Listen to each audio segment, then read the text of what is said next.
हे guys, welcome back. NEET 2026 controversy एक और भी ज्यादा सीरियस होती जा रही है। अब सिर्फ स्टूडेंट ही नहीं बल्कि मेडिकल एसोसिएशन भी ओपनली एनटीए के अगेंस्ट खड़ी हो गई है। Federation of all India medical association FAIMA ने सुप्रीम कोर्ट में पिटीशन फाइल करके डिमांड की है कि एनटीए को नीट कंडक्ट करने की रिस्पॉन्सिबिलिटी से हटा दिया जाए और उसकी जगह एक इंडिपेंडेंट और ट्रांसपेरेंट बॉडी बनाई जाए जो मेडिकल एंट्रेंस एग्जाम को फेयर तरीके से कंडक्ट कर सके।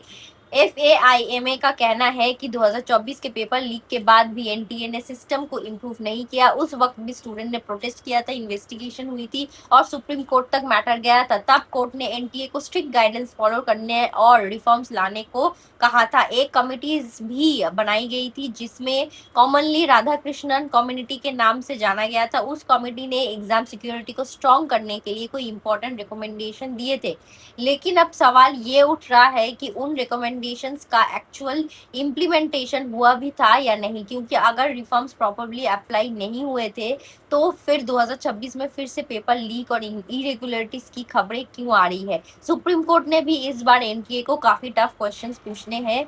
कोर्ट ने कहा कि अगर पहले ही वार्निंग और डायरेक्शन दी गई थी तो फिर सिस्टम में इतनी लूपहोल्स कैसे रहेगी। कोर्ट ने एनटीए को ऑर्डर दिया है कि वो एफिडेविट फाइल करे और क्लियरली बताए कि 2024 के बाद कमेटी के कितने सजेशन को फॉलो किया गया और कितने अभी तक पेंडिंग है।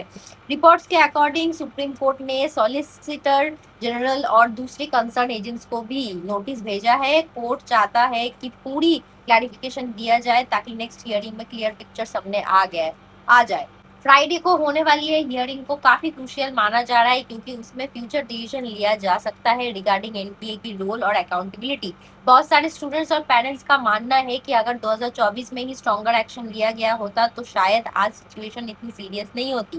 काफी लोग ये भी क्वेश्चन कर रहे हैं कि उस वक्त एग्जाम कैंसिल क्यों नहीं हुआ और एनटीए के अगेंस्ट स्ट्रिक्ट स्टेप्स क्यों नहीं बना लिया।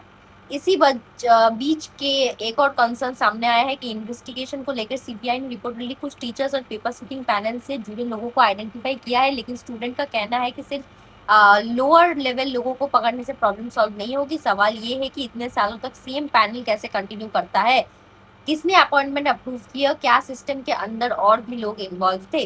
स्टूडेंट सोशल मीडिया पर ओपनली कह रहे हैं कि उनका ट्रस्ट एग्जामिनेशन सिस्टम पर कम होता जा रहा है। हर कॉम्पिटिटिव एग्जाम के बाद कंट्रोवर्सी होना एस्पिरेंट्स के मेंटल प्रेशर को और बढ़ा रही है। पेरेंट्स भी कंसर्न में है क्योंकि लाखों स्टूडेंट सालों की प्रिपरेशन और सैक्रिफाइसेस के बाद एग्जाम देते हैं। एजुकेशन मिनिस्टर की तरफ से एश्योरेंस दिया जा रहा है कि अपकमिंग एग्जाम सिक्योर और फेयर होंगे, लेकिन स्टूडेंट का सवाल सिंपल है, अगर पहले भी प्रॉमिसेस दिए गए थे तो फिर रिपीटिव इश्यूज क्यों हो रहे हैं।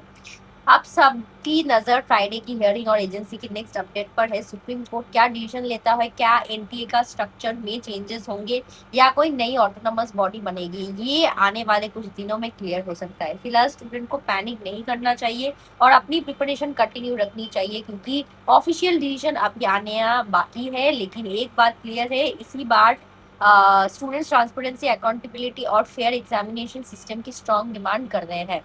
ऐसे ही नीट और एजुकेशन रिलेटेड अपडेट्स के लिए चैनल को सब्सक्राइब करना एंड स्क्रीन पे दिए गए नंबर पर अभी कांटेक्ट कीजिए आपको अगर एडमिशन रिलेटेड कुछ क्वेरी जानना है। एंड ऑल्सो गाइस, आप हमारे डिस्क्रिप्शन में आपको व्हाट्सएप चैनल की लिंक मिल जाएगी, उधर ज्वाइन कर लीजिएगा ताकि आपको नीट रिलेटेड हर एक अपडेट टाइम टू टाइम मिल सके। Thank you for watching the whole video.